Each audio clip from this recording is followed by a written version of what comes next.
Hey guys, it's Thomas Shawn here, and I hope you're doing well. Hope you're having a lot of blessings in your life right now, and I hope that things are really um, helping. You're moving forward in your life. We're about at the end of the year here, about to go into 2021, and I thought what I would do is do a video. This is going to be one of my psychic story times. So, you probably know that I've been posting different readings that I've had that I have permission to share with you about. Um, and I'm posting these because I always tell people that, a reading for one of us is truthfully a reading for everybody. And there are such these universal messages that come through of inspiration, of hope, of validation. And I think that it's super important to get these messages out there, and to, shift people's consciousness about what it is that happens in the afterlife. And, even though this isn't a reading for you personally, it might show you the types of messages that can come through, the types of evidence that come through. And if you sit with a high quality, professionally trained evidential medium, you can hopefully have that same experience too with your loved ones.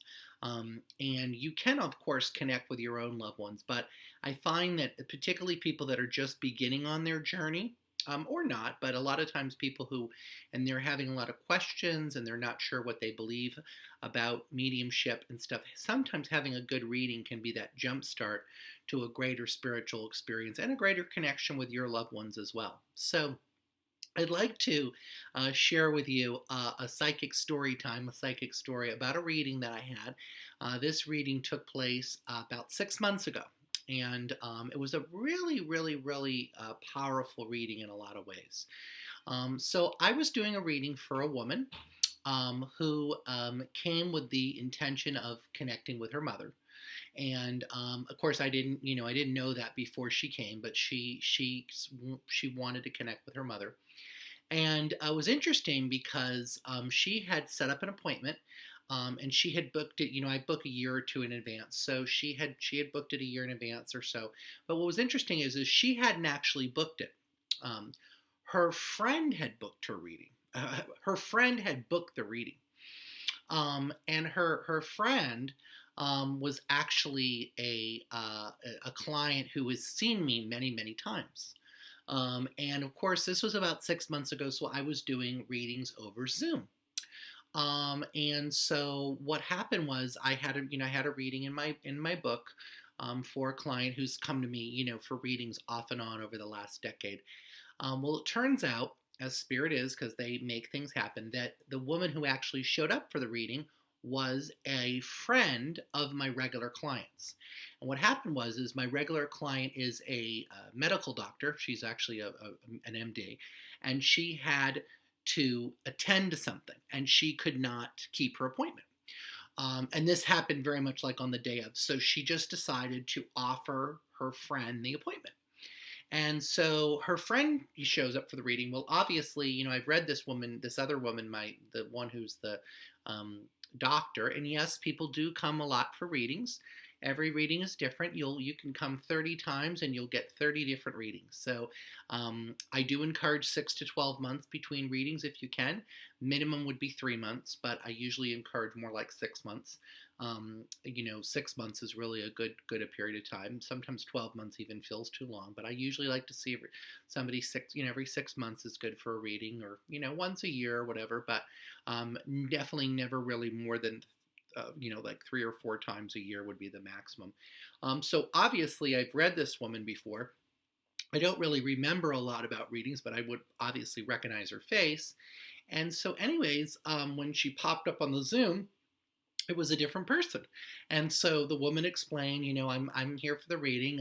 My friend sent me the link. She had paid for the reading, but I'm the one that's going to be here. So we started the reading, and this woman had never had a reading before, but she had a very open mind to wanting to hear from her loved ones, and she had a few people in particular that she wanted to hear from.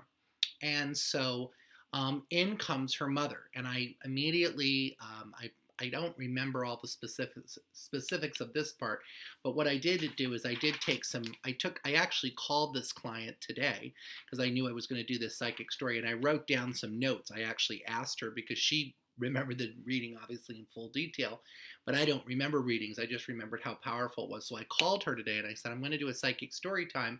I want to go over your reading. So I jot down some notes from our conversation. So we started the reading, and the first thing that I brought through was just some basic information.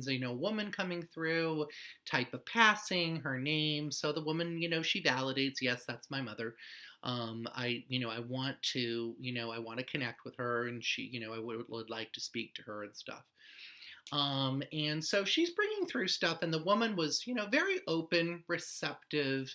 I felt like there was some, but it felt like we were going further and further and further and further. And so I wanted to, continue with this reading.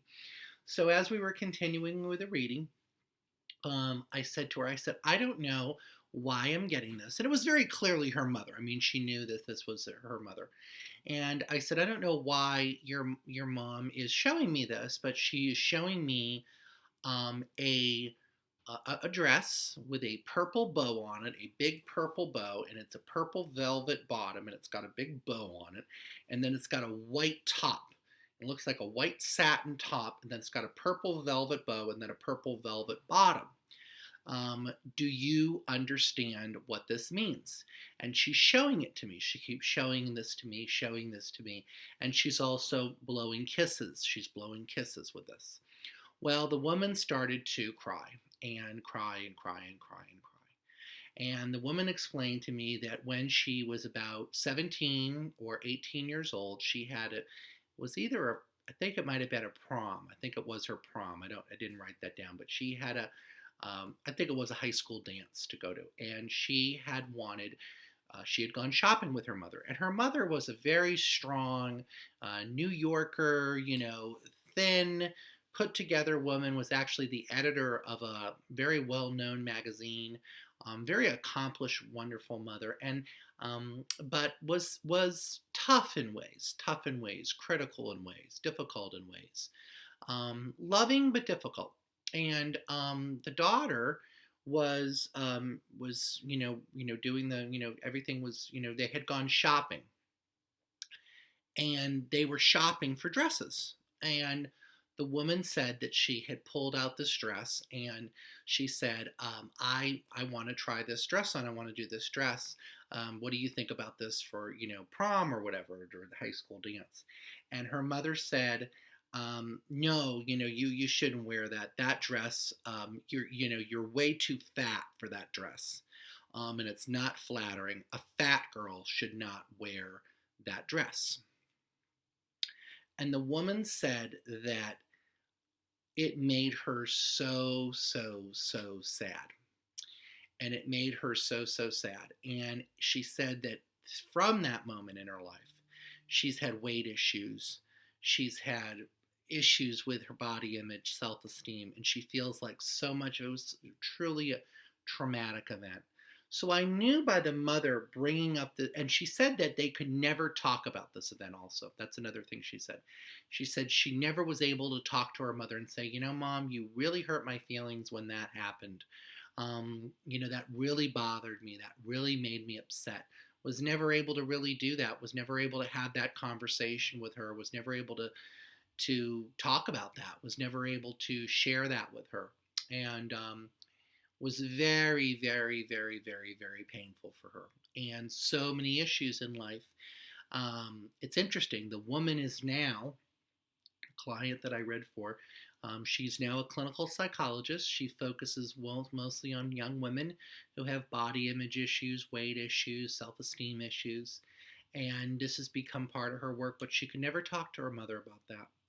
And her mother passed many years later from cancer. We kept going in the reading, and she could never talk about it. And what was interesting is I said, your mother tells me that she wrote a letter, and it's in blue pen, and it's in a red envelope.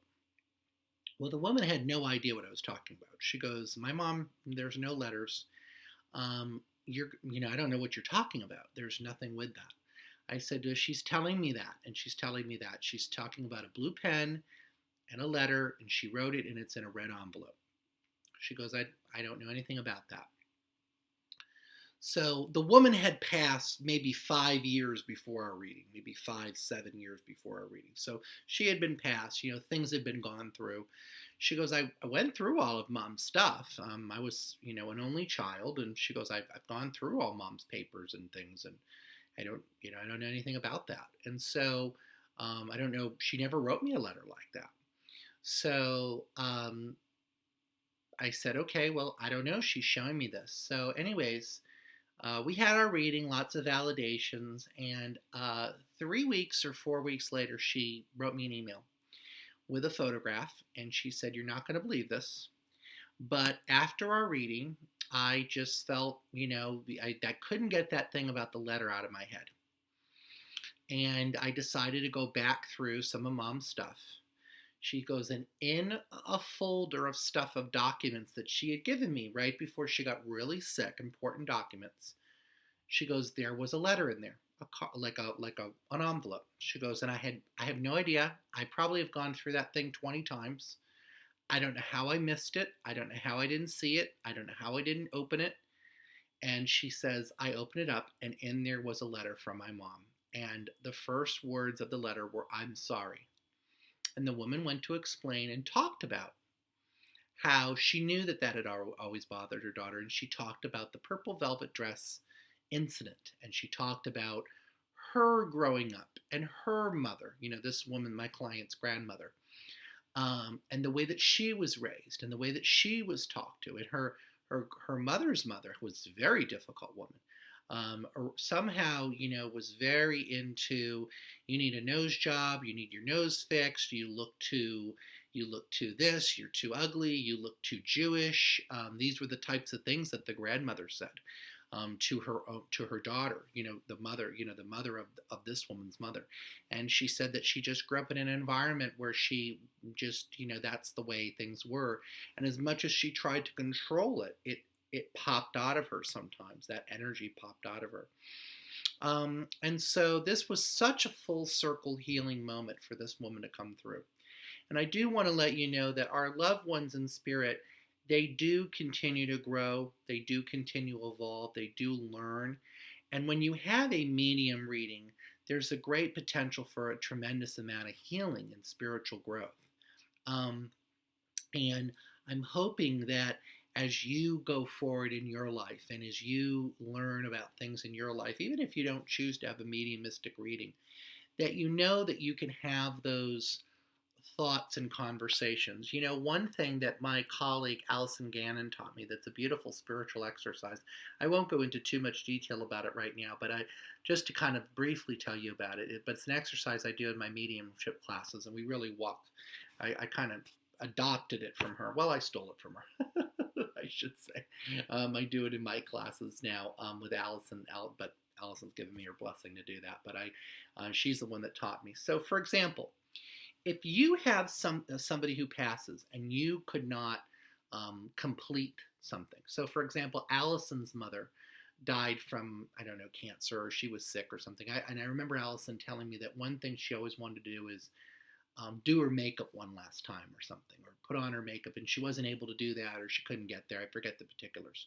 So she talks about how in meditation or in prayer, or when she connects with her mom, she'll actually walk herself through that and actually, putting on the makeup of her mom and putting, one of the things that I do, and you can really envision this and really allow yourself to make it vivid. What color lipstick? What color eyeshadow? Where are you sitting as you do this?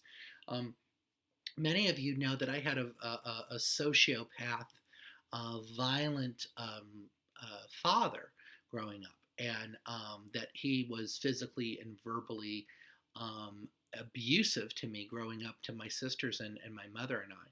And so I was never able to have a rational conversation with him because he did not have a relationship with reality. He was not able to have a conversation based in reality.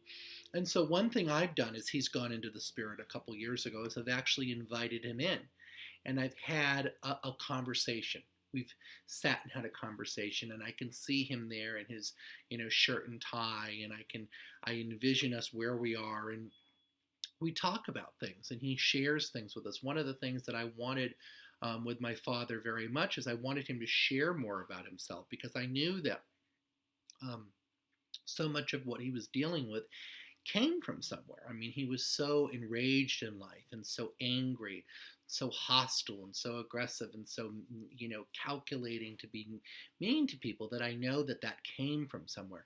But he was never able to have those conversations.